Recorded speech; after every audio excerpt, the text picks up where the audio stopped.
Good evening, everyone, and welcome back to Cannon Chatter TV. I'm G Talks Arsenal, your host for tonight's show. As you can see, we're back at the Cannon Chatter Arms. So pour yourself a drink, put on your seatbelts, and get ready because we're going to be talking about this January's transfer window. So you're gonna need a drink and you're gonna need to sip something strong. But yeah, so tonight's show, we're literally going to be talking about chatting all things Arsenal, from the transfer window to the current squad, to obviously the next 17 games in the league, as well as looking ahead to kind of the summer recruitment. And one of the pressing questions at the moment, which is, should we bring Jack back? But before we get started, obviously you can see it's just me tonight in terms of the Cannon Chatter crew. Lottie and Stephen have got the night off. But I am joined by, well, an absolutely phenomenal panel here. Some you will recognize, some you probably won't, but I'm going to go around and do introductions before we get started. So for the first time on Cannon Chatter TV is my man to the right or left, I don't know what it looks like your end, is Neil, Cannon FC. How you doing, Neil? What's going on, buddy? I appreciate very much the invite and thank you for having me on Cannon Chatter, man. It's been a long time coming. No problem. Absolute pleasure. I've been meaning to kind of get you on. So I thought to myself, you know what? Yeah, now's the right time. You know, all things happen when they're supposed to happen. That's how I see it. Next to Neil, we have a gentleman who is making not only his Cannon Chatter debut, but also his YouTube debut. And it's the one and only Bobby Brown. What's going on, Bobby? Everything's all good, man. What's happening, man? Thanks for having me on. I feel a bit nervous, but you know, let's get talking, Arsenal, and them nerves will go straight away. No problem. Absolute pleasure to get you on. Like I said, said to the guys before we came on, we've met through a kind of Twitter group, and you know, I kind of interact with you on there, and from all the kind of, you know, opinions and stuff, you know, definitely in terms of like your perspective on all things Arsenal really kind of stood out for me. So I thought, yeah, I'll bring you on and give you your chance to shine. You know, yeah, right, cool, man. Wicked.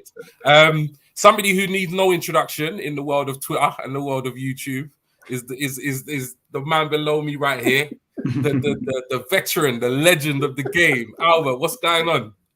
G, my brother, man. Yes, glad to be back on Cannon Chatter, man. Love you guys, man. So yeah, love coming back on this channel, man. And it's nice to be on the other side of the fence as opposed to asking the questions. Yeah, definitely. And I know you're a busy man, so I massively appreciate you. Well, we're all busy people, whether that's, you know, professional. But I'll make time for you, bro. You know, bro, listen, let's keep it 100, man. Even if man in the hospital, man, they'll come on the live stream for 10 minutes or whatever, man. Oh, come on, bro. I appreciate that, bro. I appreciate that.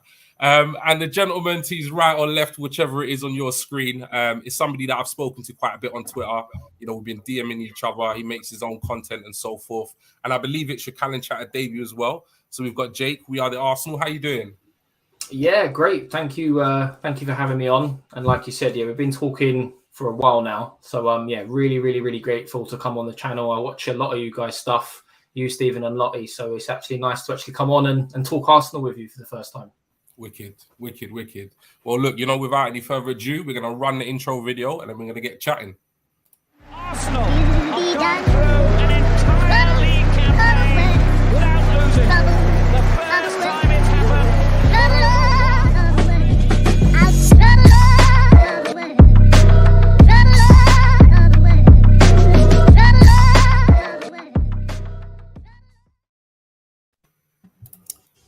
So yes, welcome back to Cannon Chatter TV. Tonight, it's a very special show, and it's called How Do We Fix a Broken Window? I've got to give it up to Stephen for coming up with that title. I said to him I wanted to do a show of this nature, and he literally just threw it at me, and I thought, that's absolutely perfect. Some people would say it's a broken window. Some people will say it was an absolutely perfect window. Whatever side you sit on, whether you sit on the right, the left of the fence, or you sit in nice at the top of the fence, you know, we're gonna chat about it, and we're gonna see what everyone's opinion is. Now, we're gonna get right into it, and I'm gonna come to you first, Jake, with this one.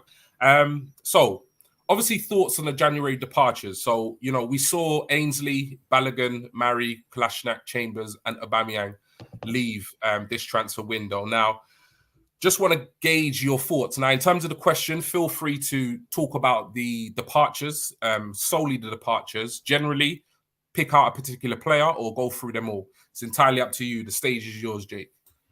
Oh, thank you very much. So it's difficult because when you strip it all back, all of these players who have left the club, it's all very valid reasons. And, they've got their own individual arguments as to why they left the club. I think Balogun going out on loan, he needs minutes. He needs first team football. He needs to bulk up. He needs to understand the physicality of English football. So that one made a lot of sense to me. Maori, not necessarily in the same ballpark, but he wasn't getting the minutes. He wants first team football.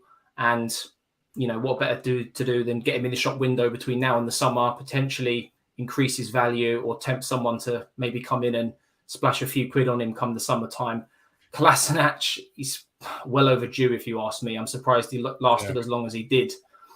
The other two, Ainsley Maitland-Niles, I can understand why he went out on loan. I get it. He wasn't happy, nearly left in the summer. I understand it. The one thing that frustrates me with this particular move is the fact that he was allowed to leave during a period of the season where we had a lack of numbers in the middle of the park. Thomas Partey was away on international duty. Xhaka picked up his every fortnightly suspension, what it feels like. And he was allowed to leave without there being a replacement already lined up. And the irony behind it is the player we had lined up was Artur, and Juventus didn't want to let him leave until they had a replacement lined up. So it really, really, really frustrated me. I'm not saying that we would still be in both the cup competitions now had he have stayed, but we would have had a senior member of our first team available for selection, maybe ahead of your Patino, for example, for that Forest game. And likewise with the Aubameyang situation as well. I appreciate that, he wasn't happy at the club. He's made a few statements today, a few digs at Arteta with regards to the way he was treated between him being dropped from the first team and now. But again, it's the same thing. We're probably a couple of injuries away from a really, really horrible, nasty scenario when we're a couple of points off of top four. And I get that we're saving a load of money, but I'd much rather Aubameyang be coming in off the bench when we're in need of a goal scorer compared to Nketiah, for example. And I discussed this with Albert the other day. I'd love to know what's happened behind the scenes because Granit Xhaka, or 34 as he's known on this channel, has disrespected the club on so many levels, but has still been brought back into this Arsenal side and even been handed the armband at times. Whereas Aubameyang, as far as we believe and are led to believe, all he's done is set a bad example as a leader and not turn up to a couple of games. So for me, something else has had to have happened behind the scenes for someone like that to be dropped from the squad. So I'm just a little bit annoyed that we haven't had an opportunity to bring someone in at a time where everything could fall apart so easily. Yeah, no, I hear that. I'll come to you now, Bobby. Obviously, you can follow on from what Jake said, in terms of agreeing, disagreeing, or you can just kind of summarize, the departures in the January window. Well, for starters, I think all the people that left had to leave. I totally agree with Jake on the timing, because I actually said at the beginning of the window that I didn't actually believe that we'd bring anybody in because I looked at all the games that we had coming up, and I thought that we was only going to miss like 2 or 3 games really because we had this big 2 weeks coming up. So I didn't actually think that we was going to sign players, and obviously with all the mistakes that we've made in the window before. And with Mikel wanting to change the way things are behind the scenes at the club, obviously he needed certain characters gone, and that now is fairly evident. The one thing that I did disagree with you saying was about Xhaka there, because I think what he does in letting the team down, I think always happens on the pitch, but I think off the pitch, I think he's probably exemplary. I think he's probably the kind of character that you need all your other players to be looking up to in the way that he acts, in the way that he probably trains. I mean, I don't know how he trains behind the scenes, but the fact that every manager picks him. I mean, I'm actually a big Xhaka fan, and I think my support of him has come from how much hate he's received from our fan base, because at a time when our squad, now looking at it now, our squad has been poor ever since he's come, because I think our squad's been poor since 2006. That's just my personal opinion. And I think he came at a point where the squad was very poor, and he was just kind of like that consistent player. But Yeah. I understand that he does have those brain farts every now and again where he gets a red card and stuff. But I think that's just him in his game. And when you think about one of our greatest ever midfielders, Patrick Vieira, how many red cards did he get every season? You know, I mean, I know he was surrounded by world-class players, but there's so many times when he let us down. So it's I don't know. I don't agree that I think Xhaka's that bad of a character. But where Aubameyang comes to, I mean, you probably know, you know my thoughts on Aubameyang. I never wanted him in the first place, and I know he's scored goals, but his goals, I think, apart from the FA Cup, I don't think his goals have really done anything for the team. Just like a lot of the other players in the team, maybe they've had good performances or poor performances. It hasn't really affected us because the whole picture wasn't good. So it's all good having this fantastic goal scorer. If the rest of everything that was going on is right, it doesn't really matter, does it? And we had in the last 2 seasons, and what has he done for us? He hasn't done a lot, has he? So for me, I wouldn't say I'm ecstatic that we didn't get somebody else in, but I can understand why we didn't. Because getting people in, if they're not the right type of player and they don't deliver exactly what Mikel wants to do in his system, then it's just not going to work, and we're going to end up with Maris, and we're going to end up with Cedrics, and we're going to end up with Willian's just hanging around the dressing room, not playing, probably rubbing off on the other players. So yeah, I was really happy about the transfer window. To be honest, I was really happy with players going as well. Okay, no, thank you for that. Definitely, you know, we're all about opinion, so definitely, you know, kind of appreciate your perspective on that. I'll come to you, Neil, now with this. Obviously, you've kind of heard what you know, Jake and Bobby have said about the window and in particular some of the departures. But you know, what was your take on obviously all the players at the bottom of your screen leaving? Is he paused? No, he's there. Yeah. Are you here? Are you here? The one that made most sense. I'm not sure if we're with you. Yeah, I'm here. I'm not sure what's going on with my internet. I bought an extender to boost the signal. No problem. Well, we can hear you, so if you want to fire away, that's fine. Hello? Yeah, I can hear you. Can you hear me? Hello? Yeah, I think Neil's having technical issues. I will come to Albert. Albert, obviously, no problem. I'll come to Albert and see what I was saying is, okay, Neil's with us. I could hear you. Cool. Oh, he's gone. He's still there. Your internet, bro. Technical issues. So yeah, Albert, obviously you've heard, you know, obviously from Jake and Bobby, with regards, you know, some opinions about the players, and you know, Jake not too happy with the window. Bobby, you know, got a different perspective in terms of the players going. What was your general kind of feelings now? You know, obviously the dust has settled in terms of the departures only.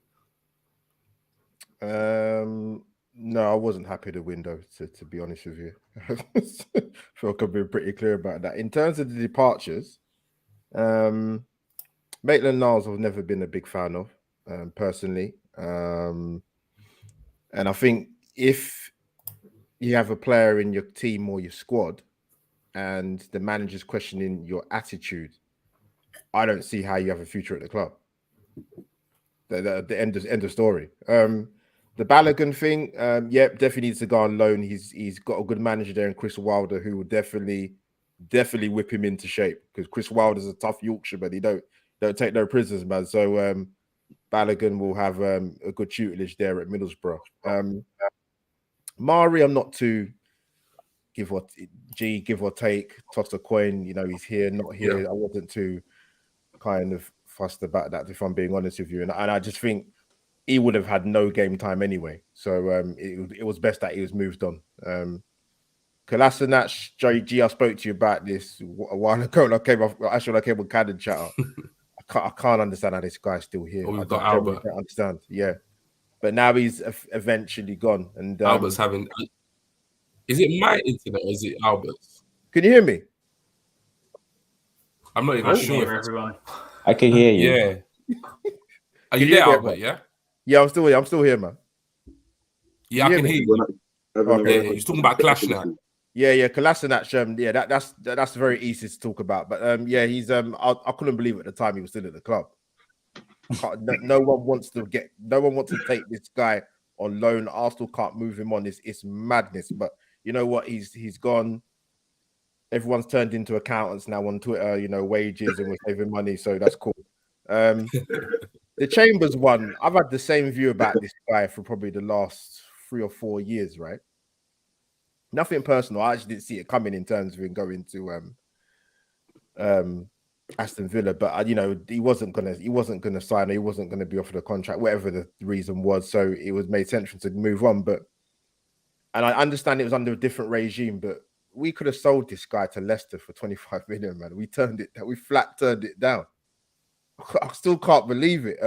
Crazy, isn't it? Yeah, it's madness. We would have made a profit. So yeah, for the undisclosed fee, we bought in a couple of million. Apparently 2-3 million, I think it was. So you know what? Good luck to him, man. Good servant. He's still quite young, Callum Chambers. It's bad. I think 23, 24, isn't he? No, he's a tiny bit older, but 26 though. it feels like he's been around for ages. He was younger, man. To be honest. Yeah. I think it's 26. Yeah, Yeah, but okay. Good luck to him, man. And as for the Aubameyang thing, there's probably not too much more to add to than what the guy said. But what I will say in regards to him is, it's not an issue that he's gone. And Bobby makes the point in terms of his form. And Arsenal fans seem to forget that you can hammer Arteta as much as you want, but his form for a very, very long time has been poor.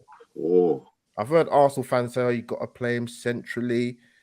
But I think the problem with Aubameyang, he's still a very, very good goal scorer. Don't get me wrong. But I think the way football's moved in terms of strikers, yes, your bread and butter is scoring goals. I totally understand that. But you got to offer more, and Aubameyang can't give us that at Arsenal, and he hasn't given us that. Nothing. So I understand from that point of view. From Arteta wants to get a more not mobile striker, but one that scores goals and more. They're very difficult to find, by the way, as we saw in the whole 31 days of January. Yeah. But no, the window. Just to finish off, G. I think. I can't see when people was asking me, for example, what do you rate the window? I was being serious. I was like, was that a genuine question? And I weren't taking the mic because I thought, like, look, Arsenal knew, right? They wanted to get rid of Aubameyang, move him on, whatever, ship him out. They knew they wanted to do that, right? Yes, she saved on his wages, which is a positive thing. But we've been talking about the wages thing for quite a few years now. But what are Arsenal doing with that money when they recuperate it? You know, and like people say the summer's a big window. Gee, I've heard that for the last 10 plus years. Yeah. So it's always the next window, isn't it? It's always the next window. Yeah, so what makes Arsenal fans so confident that we're going to have a good window? We will spend money, but what you got to also remember is other sides are strengthening. Top end of the table, below us in the table. We're playing catch up. Yeah. And we will be playing catch up for a number of years. Yeah, definitely. Neil, I know you're with us now. He's having some technical issues there. Yeah, man, I don't know what's going on. No problem. Listen, it's internet, it's technology, and it happens. Yeah. You know what I mean? But yeah, obviously the guys have all had their say with regards, the window. I know you was kind of in the middle of doing it before we had technical issues. But anything to add with regards, obviously, the window in particular, to do with obviously the outgoings at the club this month? Month, I would say the one that made more sense is Balogun. Like he needed to get out there and strengthen and improve his trade. The Aubameyang and the Chambers and the Ainsley Maitland-Niles were the surprising ones for me. Aubameyang the most because I said to myself, hey, we ain't get no strikers, but we still have Aubameyang. And then boom shot come last day of the window, he wearing red and blue and is in Barcelona, Spain. So I don't know, man. I just think that we were not proactive enough. We didn't plan ahead. We didn't have more than one plan. You know, it seems as if we put all our eggs in one basket and was hoping that the Melos and the Dusans would have come to the club, but it didn't turn out that way. So it's just a little bit surprising. And on the topic of Chambers, I know he's not good enough for the club, but he's a good cover. He's a good squad player, you know. So and he plays in a couple positions that we kind of light right now. So it's a little strange that we are letting all these bodies go and having, in my opinion, a very wide gap. And as Albert rightly said, teams on top, teams below us, they're strengthening, and it's a little concerning because we could find ourselves playing catch up, even though Super Jack is back. I hear you. Thank you for that. We're going to move swiftly on to, because obviously some of you kind of touched upon. Obviously we've covered the outgoings. Some of you kind of touched upon the incomings. So the next thing up is obviously, not a single first team signing in January. And when I say that, I'm not counting Matt Turner. I'm not counting, Austin Trusty or whatever his name is, because these guys are joining obviously in the summer. And to be honest, I've already heard rumors about, Austin Trusty being loaned out to Europe for the first season or two. For him to get some experience. Obviously, Matt Turner's coming in to be number 2, and we're expecting Leno to be moved on. But where there have been no signings, obviously in January, we can only go by what's been all over Twitter, all over the news. Failed Vlahovic bid. I think a lot of us were hoping that we would, spark or ignite the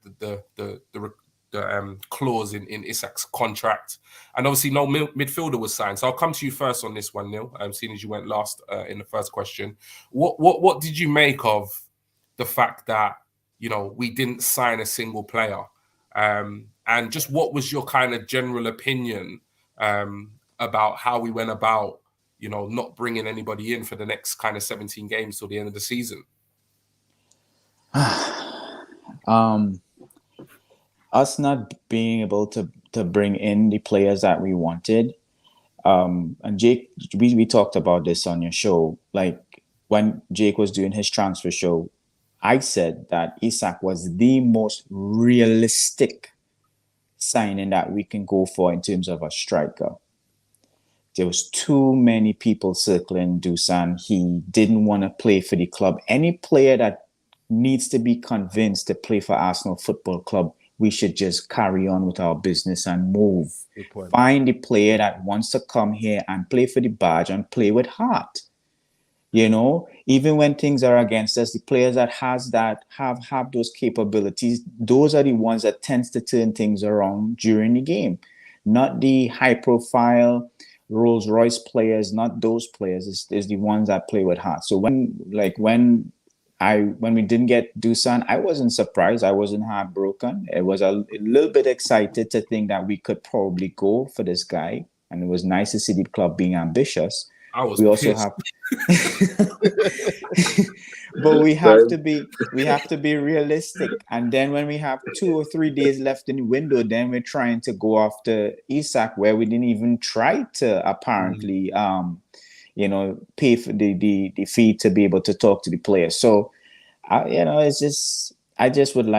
would like to see this club do 2 things: be proactive and be able to compete for the title. That's the only thing I'm asking this club for. Be proactive when we're going after players and not just 1 or 2 players, because it seems as if these players need to check off Arteta's 10 boxes or whatever he would like to see in these players. It's a little ridiculous that we couldn't find 1 player in this window just to strengthen or weaken the area. It's a little frustrating. I have to be honest, I'll come to you next, Albert, but before I do, I have to be honest, like I got carried away with the whole Vlahovic links. I invested. I really, really got invested. And you know what? When that fell through, I was done with the window. That was just done. I was just waiting for the 1st of February. I was like, you know what? I can't do it. I literally can't do it. And you know what? I should have learned my lesson from the summer window, because in the summer I did the same thing. I got invested on certain targets and it never materialized. And I thought, I'm not going to do that again. And I did it again and I got disappointed again. So after the Vlahovic issue with him going to Juve, I said, you know what? I'm done with transfers. I just kind of started taking the mick out of it all. Because I just thought I really can't get excited about Isak and Arthur and then end up where we are now, which is, we didn't sign any players. So, Albert, I'll come to you now. Obviously, just what your thoughts about obviously the fact that, you know, we've not signed anyone this month or last month. I keep saying this month, last month. Oh, where do I start? Where do you start, man? You know what? I'm more than happy to repeat what I've kind of said about it anyway. But I like to repeat myself sometimes. It's all right. It's all right. We could all do it. But I said this, that whether you're an Arsenal fan that's stupidly overly positive or ridiculously negative, even I must admit, I generally did, I wasn't confident coming into January transfer window. I've said that for quite a number of years actually, because if you look at our previous dealings, then why would you be confident? Yes, a new different regime to Gazidis when Wenger was there, but the same patterns of behavior keep happening. But I think a lot of Arsenal fans were probably in shock that we didn't bring anybody in. And you know what it was? I think the tipping point for me was there's some very respective Twitter accounts in terms of the broadcasting journalist side of it. And even I would say probably 48 to 72 hours before the window closed, even they were resigned to think, you know what? I don't think Arsenal's going to bring anybody in. Yeah. And I could see it in their kind of faces. And I've watched a lot of live streams. You could just see it, man. For Arsenal not to bring anybody in, listen, sometimes they say you have to build on the momentum and strength from a position of strength. Because like I said, we came into the new year on a decent run of form. We needed to kick on. People talk about we spent the most in the summer window. Okay, that's fine. But you can spend again. You can actually get players on loan, believe it or not. You don't have to bankroll yourself in January. Like Arsenal fans don't help themselves sometimes, man. They don't. We are sometimes excuses FC, but that's another conversation. But the Vlahovic links, for me, I thought, okay, Arsenal showing a bit of ambition, as you know, we don't really associate that with Arsenal sometimes, to be honest. But with the minute Juventus were interested in him, I said it's over. It's done. Whatever interest there was, it's not happening. And to me, I just find it odd that people go, "Oh, I use the reference that I look at other clubs in the January transfer window. People say January is a difficult window. It's supposed to be flipping difficult. It's a transfer window. It's not supposed to be easy. but you got the guys who are in necessary positions at football clubs to make these things happen. You know, and we would like to think so. Yeah, you'd like to think so. Yeah, and I made the point, G, right, that 2 points. That's the first thing is I said, look, don't ever underestimate the strength of a manager to pull in players. So I made the reference that, listen, if there's a choice out of playing for Steven Gerrard or Mikel Arteta, I know who I would choose. And someone disagreed with me. I said, but why do you disagree? I'm still waiting for the answer. Philip Coutinho wouldn't have gone to Villa if Steven Gerrard wasn't there. Rodrigo Bentancur would not have gone to Tottenham if Conte wasn't the manager. That cannot be underestimated in terms of bringing in players. The managers have a pool. They do. And you can listen, people might go, oh yeah, but Gerrard's not that expert. But for me, this is my own personal opinion, G, right? Gerrard, you don't know what it is. You know, when you just can't find the words, he just has something. I don't know what it is that you think, you know what, I want to play for this guy, man. Yes, he had a fantastic playing career, but he's had a good stint so far in his managerial career. And yeah, I just think that's an important part, and it can't be ignored. But then again, it comes down to the inexperience of some of the key positions at our football club. The manager, the CEO, and the CEO, and director of football or whatever technical director we're going to call Edu. Listen, working in those positions is tough anyway, even if you're experienced. To give guys of that nature the type of job they need to do at the point Arsenal were in, the ingredients were there for it to never go well, or to go well as what Arsenal fans might want, but.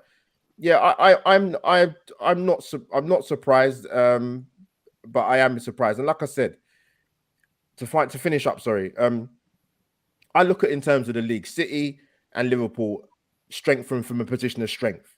Liverpool get Diaz, Man City get Alvarez. Someone made the point to me about Newcastle and the relegation battle. I said that's not the point. They're addressing key issues of the playing side, and what they've done is they've given themselves a chance. They might still go down, G. They might still go down. But Burnley bought in a striker in Weghorst. Brighton have had a problem scoring goals for 2 years. What they do? We desperately need to get a striker to get their business done. 3 clubs, you know, it depends where you are. You're chasing for Europe, trying to survive in relegations. You address the areas necessary.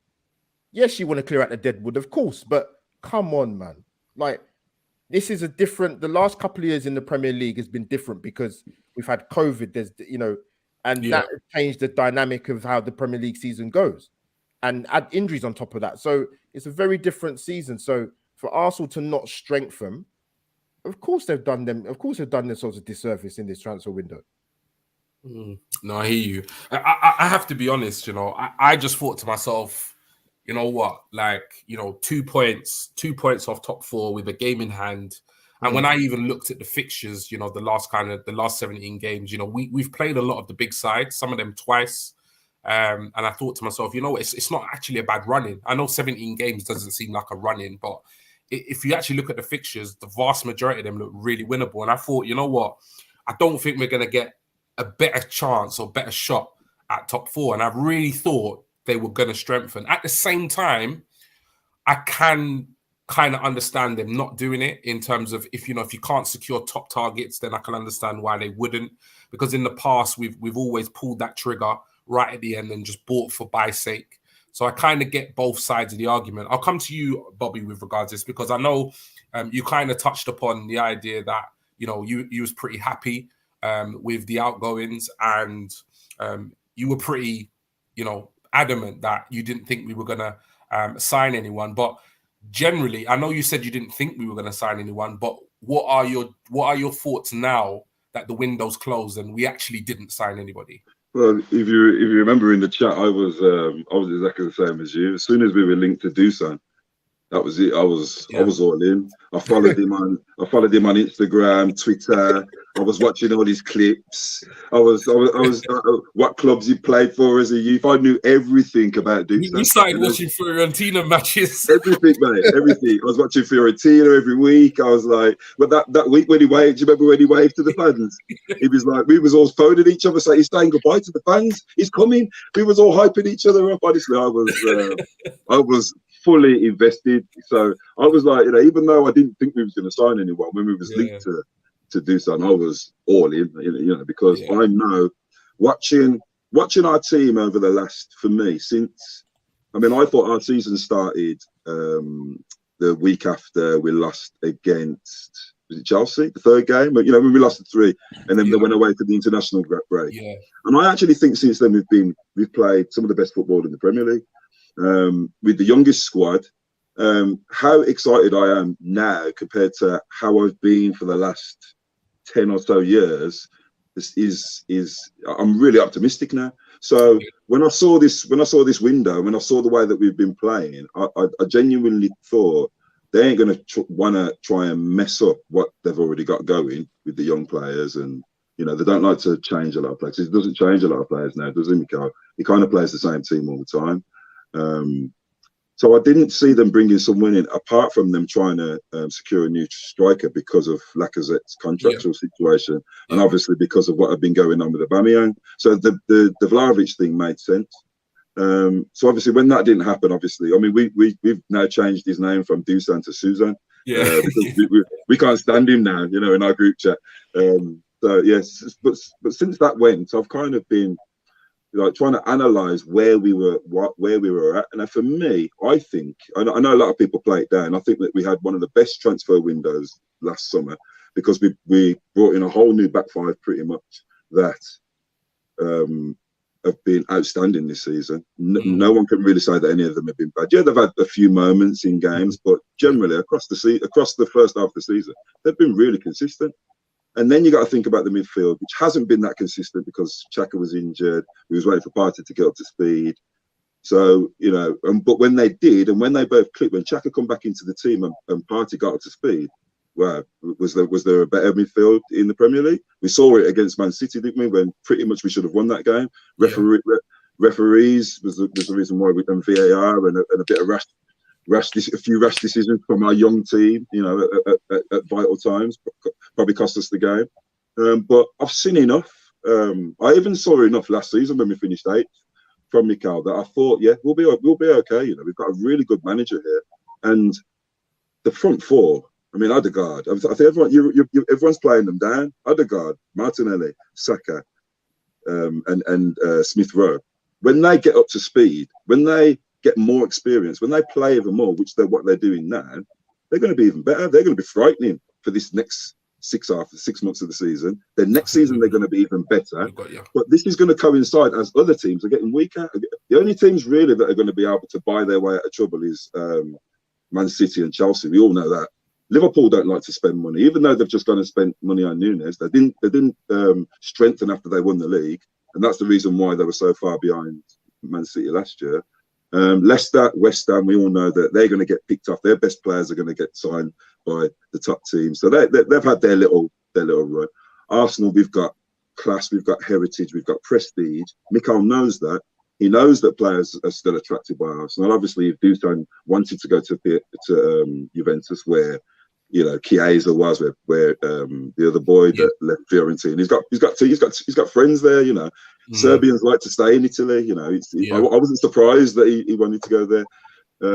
Hopefully, maybe we can get an Isaac in the summer or a David. There's a lot of good young strikers around. I'm not, you know. I'm really excited. I don't get the doom and the gloom because the players that we left didn't really play anyway. Aubameyang, when he played, he made us worse. As soon as we took him out the team, we got better. That's a fact. You can all say that. Aubameyang, for the last 2 years since he signed his contract, has down tools. Lacazette outscored him last season and played less games. Lacazette was our top scorer. Everyone's slagging Lacazette off, but Lacazette has actually made our young four play even better this season. If you think about Saka and you think about Smith Rowe, Odegaard and Martinelli, they've all shined because they've got a leader in there that's dragging centre halves all over the place, that's being physical, that's winning free kicks. That's, you know, sometimes I do think that he's getting a bit tired and he can't keep up with the legs that's around him. But I think he's perfect for the system that we're playing at the moment. Yeah, he's going to be going in the summer, but let's get the most out of him for the next 6 months. 17 games. What is it going to be? 1 a week? Sometimes we get 2 weeks off. Whilst other teams are going to be in Europe, they're going to be in the FA Cup. They're going to be, you know, they're going to have other things to play for. We might get injuries. We might get suspensions, but other teams will get injuries and other teams will get suspensions. We are going to be very difficult to beat this season, and other teams are going to be very scared of us because we're young, we're energetic, we play good football, we've got a good young manager. And we're not making stupid, rash decisions off the pitch, off the behind the scenes. Now we're not panic buying players. You know, I'm really excited, guys. I share a lot of your points, especially Arthur. Some of the things that you were saying, I do genuinely agree with. But most of the things, I mean, I've been a very passionate Arsenal fan you should have seen me when we were signing Benayoun and Kim Kallstrom. I was going absolutely crazy, trust me. You know, the Higuain thing, when we should have signed him and we didn't. And Dybala, when the Palermo guy come out and said, yeah, Arsenal have made a bid for 16 million. And then Juve come and took him and then he went on to be a great, you know, I've been through all that, you know.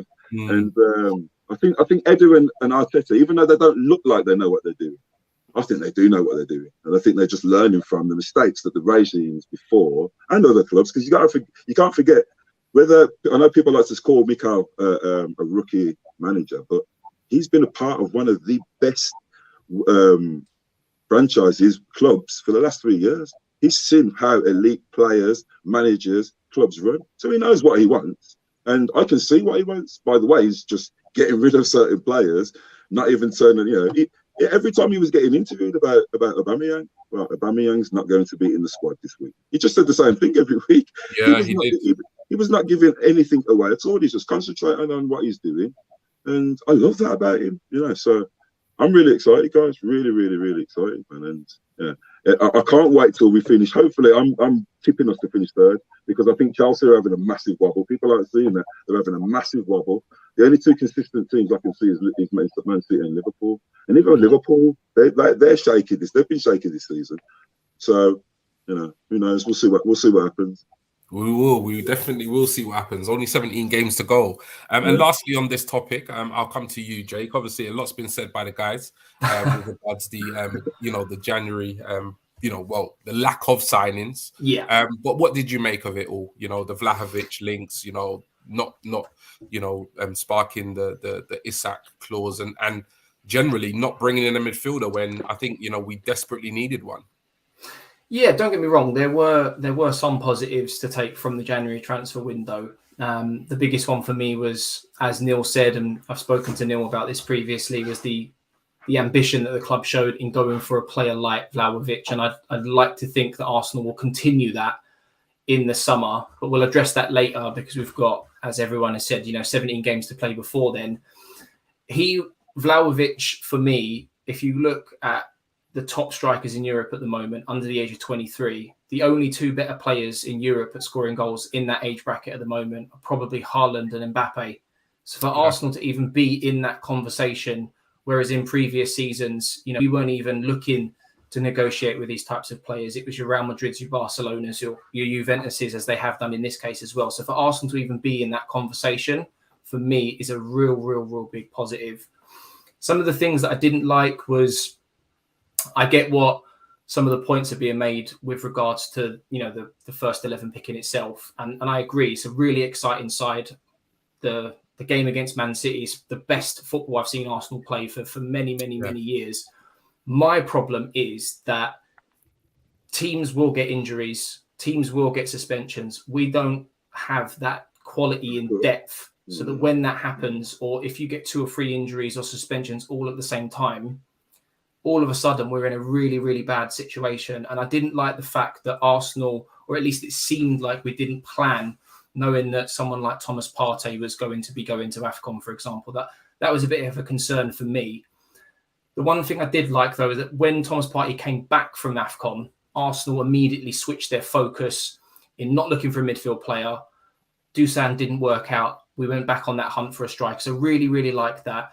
For me, Arteta and Edu, another good thing that they've done is they're not, as already said, they're not panic buying anymore. It looks like the club are looking to avoid scenarios where the fans for years and years were screaming out for centre-backs, and we went and bought Mustafi for £36 million, and then we couldn't move him out of the football club. It seems to me that Arteta has a mould and character of a player that he wants both on and off the pitch, and he isn't going to move from that. We were being linked with players like Ruben Neves and Tielemans, who are very difficult to prize away from their clubs in January. That's what he wants, and he isn't going to settle for, a second or third option. And I do like that, but at the end of the day, I think there were opportunities to bring in maybe loan players potentially to fill a gap for maybe just 6 months, so that if we are down to bare bones, we're not at risk. So there are positives and negatives, don't get me wrong. But those were my general thoughts on January.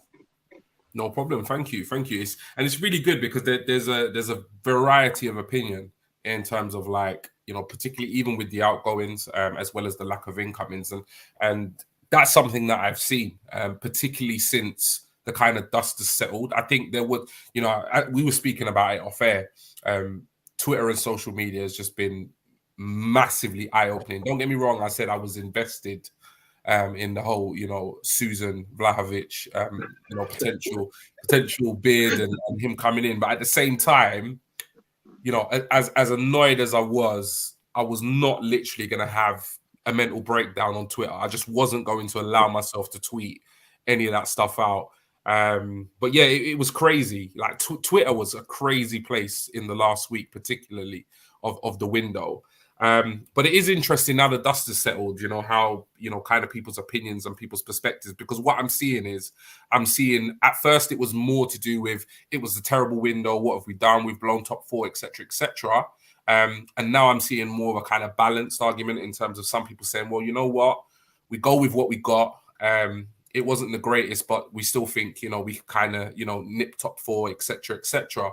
And that kind of brings us on to my next question before we kind of go on to the last segment and wrap up the show. And that is, where will we finish in the league? And I'll go in reverse of the way in which we came. So, Jake, where are we going to finish in the league this season? Looking at the current squad. I'm gonna go really positive on this one. I was quite negative the other night when talking with Albert. I think me and Albert had a real good therapy session for a good hour the other night. I got it all out of me, slagging off Arteta and the lads and stuff like that. But like you said, now that I've had a couple of days to really think about it and strip it all back, the one thing that we need to understand is that we are 2 points away from top 4 as things stand. Yeah. Chelsea haven't really strengthened. United haven't really strengthened. There's no guarantees that the 2 lads that Spurs have just bought are going to hit the ground running and make the difference in their squad. No guarantees of that. What we have to appreciate is that the current set of lads that we have at the moment have got us where we are now. So what's to say that they can't do a repeat of that now in the second half of the season and really make a statement and push for a top 4 finish?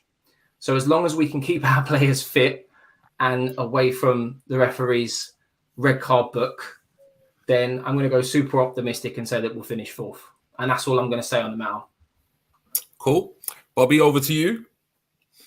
Well, me, I was kind of at the beginning of the season. I would have been happy with anything above 8th because that would be better than last year. Yeah, that's progress. That's progress. To me, that would be progress, And then looking at the squad and stuff, I was like, But then I'll be honest, man. The first 6 months, and not looking at our bad performances, but looking at us when we're at our best, it just filled me with so much optimism.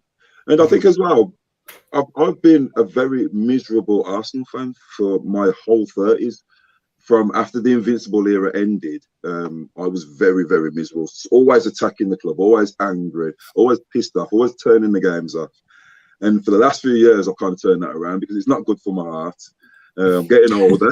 And, I just want to try and love and appreciate the club and try and see the positive. Because I've got a lot of young family who are all Arsenal fans who are all angry. So I'm kind of like trying to play uncle a bit, It's helped me. It's helped me to try and look at the positive rather than look at the negative. So now I'm kind of thinking anything's a possibility. I don't think Chelsea are as good as they were, especially when they won the Lukaku's messed all that up, hasn't he? They're not playing as well as they were. He's said too much, hasn't he? Do you know what I mean? So I think that anything could be a possibility. I think 4th or 3rd easily. You know what I mean? I think we could definitely get that. I don't trust. I'm going to put you on the spot. 4th or 3rd? I'll say 4th. It's easier. No problem. Albert, safer. Your turn. Where are we going to finish in the league, mate? I'm ready for this one. You know what? At the start of the season, I said, "Oh gosh." What did I say at the start of the season? I said, if Arsenal come into sort of this season from what I saw the season before, it's going to be a tough season. And then when people directly obviously ask me where I think Arsenal will finish, you got to remember, for me, there were elements of this team that were pretty new in terms of trying to get a balanced 11, because a lot of that didn't happen before. It was the fullbacks were changing, the centre halves were changing. So he had a nucleus of a first 11 for once this season. But I said, you know what? I think Arsenal were lucky to get top 8. And I'm going to emphasise on that more. Even when I was asked a couple of months ago, actually, I said that if Arsenal do not sort out their attacking element of the side, they will not get top 4. I never, ever said at any point Arsenal were in a top 4 race. If you check through any of my content, any tweets, Instagram posts, I never, ever, ever endorsed top 4. The reason why they've got a chance is because all the other teams are faltering. And we still got to play West Ham. Still got to play United. Still got to play Tottenham. There are some winnable games in our run of games. But yeah, I fear I'm concerned, man. I think going out of both cups has deflated a lot of Arsenal fans. 100%. Absolutely. I mean, listen, I'll be going to some of the games this season, but I'm like, you know what? So give me some positivity somewhere. I don't know where. Yeah, I can get excited about Saka and ESR. I can. Martinelli, yeah, of course. But yeah, mate. I think we left ourselves too short, mate. The damage was done. Not being more proactive in them first 2 weeks of January, and I think it's gonna come back to bite us. So I don't understand the positivity of getting top four. They can get it, but I can't see it happening personally. Where are we gonna finish? So I'd be lucky to finish the top 8. So I think we'll probably finish 6. Okay. No, cool. and I'm being kind by saying that. Don't be kind. Don't be kind. Just tell us how it is. Yeah, I do. Yeah, I do. I think we've struggled. I think we will. I hope they prove me wrong. Listen. Yeah. But from what I've seen, we're short. We're short, mate. No worries. So we've got quite a bit of difference in opinion. So we've got Jake saying 4th, Bobby saying 4th, Albert saying, well, he's being nice, saying 6. Neil, what we saying? Where are we going to finish in the league this season? You can tell the chat room to start to get ready to troll me, but that's okay. I'm gonna say we're gonna finish 3rd, and let me tell you why. Wow. This team, remember, this team minus the Aubameyang and all that stuff has us where we are right now. Right? Now, yes, we have a ton of players that are not in the club anymore because we moved them out, but they weren't even in first team involvement. Very rarely. Maybe Callum Chambers and Aubameyang. Everybody else, maybe Balogun in the first game of the season. But other than that, this is the team that has us where we are right now. And I'm trying to believe that we, with Nicolas Pepe and Jack Wilshere being in the squad, they're going to be like new signings for the club. Why I say that? Because Jack Wilshere is going to play as much as he can for the next 17 games and try to get himself more than just 6 months at this club, or for 17 games with this club. He has a short-term contract. I believe he wants to stay here and he wants to play a little bit longer beyond that contract that they gave him. Nicolas Pepe as well, I want to believe he's going to step up after that AFCON form. So with all that being said, I say 3rd, and I say that strongly with all my heart and everything in my brain. You know what? That's crazy because I thought you were going to go the other way. I thought you were gonna say like we're gonna finish 10th or 9th or something like that. That's really surprising. Yeah. You know what? Like, you know, on a lot of the kind of questions, I'm not really giving my opinion, but I think with this one, you know, as Albert said, you know, with regards the top 4, I never put Arsenal even in the reckoning for top 4. I looked at last season. I saw that Man United finished 2nd, and I saw the players that Man United bought in terms of Varane, Ronaldo, Sancho, etc. And I saw United taking the 4th spot. You know, I saw it: City, Liverpool, Chelsea, United, particularly where Chelsea already had a good team and they bought the likes of Lukaku. So for me, the top 4 was already done and dusted. And I just, you know, similar to what, you know, Bobby previously said, is that I would have been happy with anything above 8th. And I thought to myself, you know what, realistically, I think if we're going to really kind of measure Arteta and make him accountable in terms of this season, realistically, I would like to see us finish 6th. And I do think finishing 6th or 5th is doable. When I look at the other teams in and around us, you know, I look at the likes of West Ham and Spurs and so forth. There's no reason why we can't be competing with those teams because player for player, I don't care. I've said it before and a lot of people disagree with me, but player for player, I don't care what anyone says. We've got a better squad than West Ham, in my opinion. And I don't see why the likes of West Ham and Wolves, you know, should be finishing above us. Now, obviously going into this window and obviously the lack of form of Chelsea, you know, you've got Chelsea, you've got West Ham doing well, but inconsistent. Man United have been awful, to be honest, considering the talent they have in their squad. And I thought to myself, yeah, you know, I started dreaming of top 4. I have to admit, after the month of December we had, I thought, you know what, we're going to get top 4. But when I look at the games in January, the last kind of 5 games or so, and obviously the lack of signings, I honestly can't see us getting top 4. I think it's going to be close. I think it's going to be a lot closer than than most people think. But I believe we're going to just miss out on it. And I actually think we're going to get 5th. My prediction at the beginning of the season was I'd be happy with anything above 8th, and ideally I'd want us to finish 6th. Going into obviously the window, I thought, yeah, this is a real opportunity. We can definitely pip, 4th spot. And at one point, I was believing even 3rd. I was looking at Chelsea's form, but I just think, we are a suspension and a couple of injuries away from absolute, and that's the problem. Yeah, It's really a lot down to luck. It is going to be a lot down to luck. Yeah, and we don't tend to have a lot of luck, particularly with refereeing, particularly with VAR. Decisions don't go our way, and I Where's really the feel positivity, like guys? Where's the positivity? Yeah. We need some positive vibes, man. What's going Talking on? about refs and VAR. You say about with Arsenal. You say that about the positivity that the players and the club have got to give us that, and they haven't. Yeah, That's the problem. For me, I agree. For me, obviously, Jake went 4th, Bobby went 4th, Albert went 6th, even though he's being kind. Neil went 3rd. I'm going to go 5th. I think we're just going to miss out on top 4. That's just my opinion. But look, I know some of you already put in the chat where you think we're going to finish. Feel free to put in some other predictions so we can kind of bring them up on the screen. But obviously, to kind of wrap up tonight's show, I'm going to bring up, because I know, Neil, you might have to shoot off in a little bit. So I'm going to come to you first and just kind of get your opinion on this, so we can definitely get that before you have to shoot off. And it's the final 4. Earlier today, I believe it was yesterday, Canon Chat, we put out a poll, and it was, should we bring Jack back? Should we bring him back on a short-term 6-month contract until the end of the season, pay as you play kind of thing, whatever it is.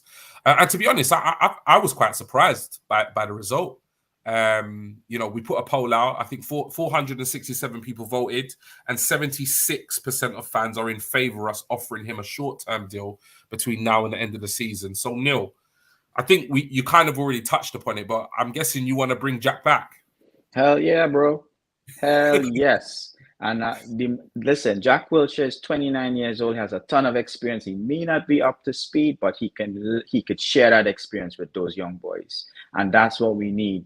We have Lacazette guiding the front line. We need somebody to guide the midfield.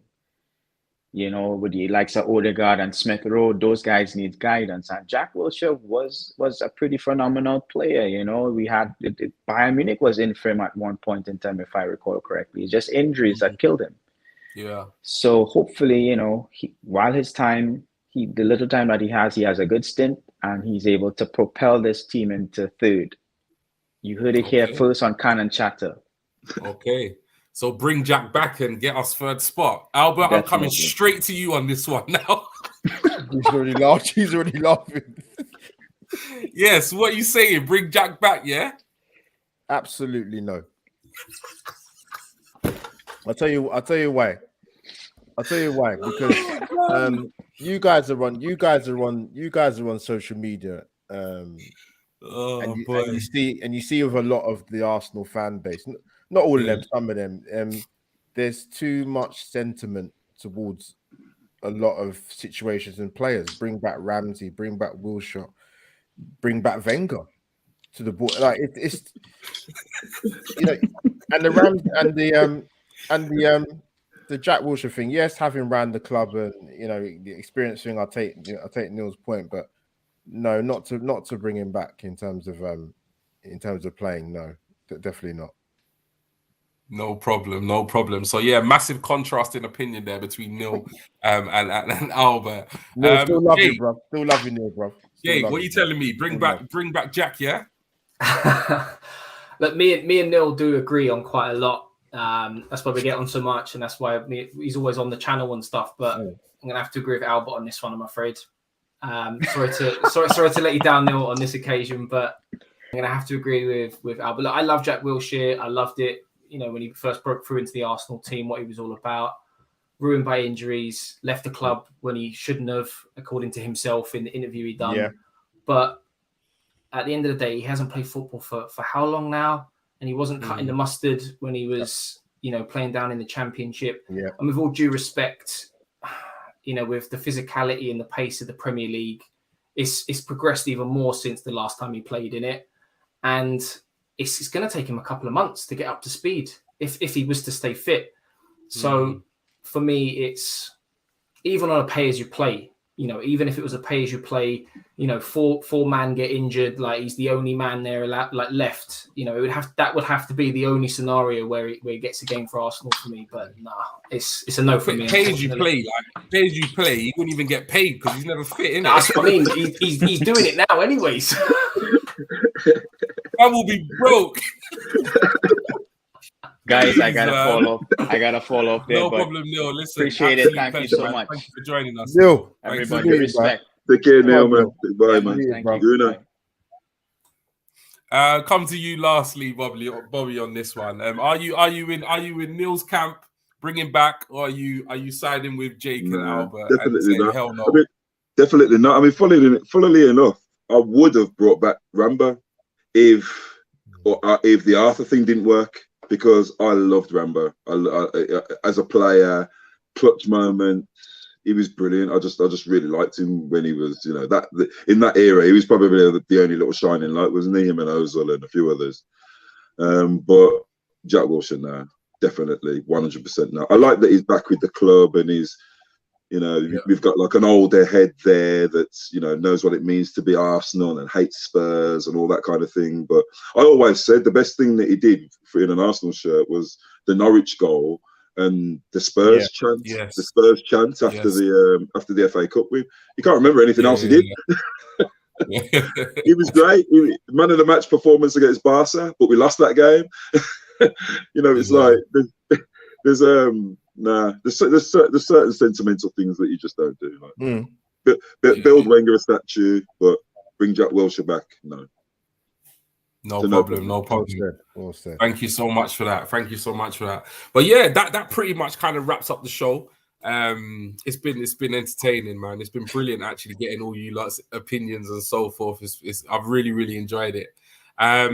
We'll just kind of go around. Obviously, a massive thank you from me for all of you coming on tonight's stream and giving me, you know, sparing your time, because I know we're all busy, you know, in our personal life, our professional life. So I really do appreciate it. Jake, I'll come to you. Obviously, massive thank you. Let the people know, obviously, where they can find you, any shout outs or content or anything you want to bring to people's attention. Oh, well, firstly, I want to thank you, Stephen and Lottie, Cannon Chatter in general, everyone in the chat, just for allowing me to come on and spend some time with you. So, as I said before, you know, I love everything you guys do. So to come on your channel and talk Arsenal with you is an absolute honour and a pleasure. So thank you very much. And like yourself, I have my own channel. I do a lot of analysis on Arsenal games, breakdowns on players, news, pretty much anything Arsenal. Give me a chance to rant, rave, and get it all out there into the open. So if you fancy it, we are the Arsenal on YouTube. Thank you very much. No problem. Albert, obviously, everybody knows, you know, where they can find you, but in case we don't know, remind us. You can find me on every bloody platform. No, G, firstly, thank you and Stephen, and obviously Jake for coming on to my live story show last week. So it's thanks for coming on. But I've got my own channel, people. Albert JTV. Seeing me on various other platforms as well. And I think one of the main things for me really just is doing the live stories content series has gone better than I could ever possibly imagine. So I'm glad you was part of that, and JC and Stephen, and there'll be more episodes to come of that. G, it's just obviously it's people's schedules. So they've agreed to come on, but it's just a schedule. So I won't give away too much, but February time you'll see something coming up. No problem. Thank you so much. Thank you. And Bobby, you made your debut, man, and what a performance it was, man, bro. Got Yeah, man. Thanks for having me on, man. I was that was brilliant. That was loved every bit of it, man. It's just good. This is one of the positive things, because obviously I'm from the older era. I'm a bit older than everybody else, but it's one of the good things about social media is that, you know, I've been speaking to Gooners. I've been on Twitter since 2012, and in that 10 years, I've spoke to Gooners from all over the world about something that we all love, which is Arsenal. You know, and that's the most important thing, isn't it? Whether you agree, whether you disagree, whether you love one player, whether you hate one player, we all love the same thing, and that's Arsenal. 100%. That's the club. So there's so many different things and variances that we can talk about always. And obviously we're in slap bang in the middle of a real rebuild, so there's so much content at the minute. This Amazon duck's going to be absolutely amazing, by the way. It is. But yeah, thanks for having me on, man. And I'll be watching both you and Jake and Albert. I'll be watching all your stuff as well, man. You know what I mean? Because this is all new to me. You know what I'm saying? I'm not really a YouTube guy. You know what I mean? I just watch Sky Sports News and that's it. But I've started to like tap into it now. So it's yeah, man, it's good. You know what I mean? I don't have to turn the telly on every night. Yeah, man. Thanks for having me on, man. Nice to meet you, Albert and Jake. Nice to meet you, bro. Nice to meet you, man. No, it's been brilliant, man. Like I say, like I massively appreciate you all coming on and giving up your spare time. You know, big up for that. And obviously, guys, you know, Bobby didn't mention it, but if you have a little look on the screen, at Bobby Brown, that's how you can find him on Twitter. So if you're not following him, make sure you do follow him, obviously, straight after this stream. Anybody still with us, please do hit that like and subscribe button. And that's pretty much it now. In terms of when we'll be back, we don't have a scheduled show for tomorrow night. But obviously we've got, I believe it's Wolves game next Thursday. So we will definitely be back either Monday or Tuesday with a preview show. Haven't got the details, but obviously, you know, just stay tuned, you know, on YouTube and Twitter, and, you know, that will come at some point. But yeah, look, it's been an absolute pleasure having you all on the show. Everybody in the chat, have an amazing evening. And you know what? Until next time, keep chatting. Big up, man. Thank you, man. Take it easy.